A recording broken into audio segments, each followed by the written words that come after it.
la question de la fin du franc CFA et celle de l'avènement d'une nouvelle monnaie dénommée ECO est au cœur de l'actualité régionale et internationale. Au plan national, ces deux questions sont revenues il y a quelques jours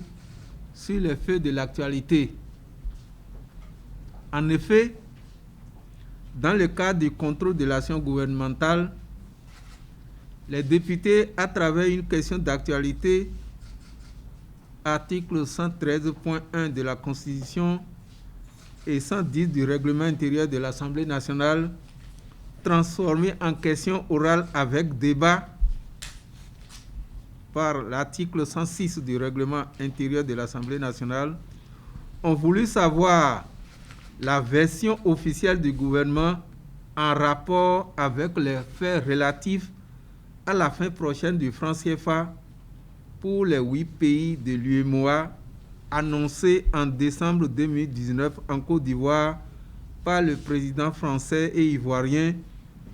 et sur l'objectif d'une monnaie unique fixée par la CEDEAO aux États membres depuis 1983.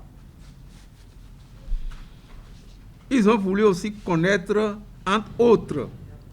la position effective du gouvernement béninois par rapport à la déclaration faite par le président ivoirien le 21 décembre 2019 sur l'appartenance de l'ECO à l'UEMOA ou à la CEDEAO ainsi que les caractéristiques de la monnaie ECO. Invité à se prononcer sur le sujet à la séance plénière du mardi 22 décembre 2020, le gouvernement représenté par le ministre de la Justice, chargé des relations avec les institutions, M. Séverin Kenom, a convenu avec les députés, conformément aux dispositions de l'article 108.2 du règlement intérieur de l'Assemblée nationale, de faire l'option d'une communication subséquente qui permettra d'éclairer davantage la représentation nationale. Les débats pouvant conduire à retenir la position de l'Assemblée nationale sur le sujet du CFA et de l'ECO n'ont donc pas été faits dans le fond à cette séance plénière. Dans le même temps, M. Ogan Ismaël Yves, directeur des services législatifs à l'Assemblée nationale, jouissant de sa liberté d'expression, a donné son avis personnel sur la question sur une chaîne de télévision, avis relayé par d'autres médias. Par le présent point de presse, l'Assemblée nationale tient à préciser avec force que le commentaire et l'avis donné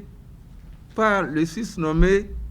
sur le franc CFA et l'ECO ne sont pas ceux de l'institution parlementaire et n'engagent nullement celle-ci. La position de l'Assemblée nationale ainsi que celle des députés pris individuellement seront connues au terme des débats qui suivront la communication projetée par le gouvernement pour le mardi 5 janvier 2021.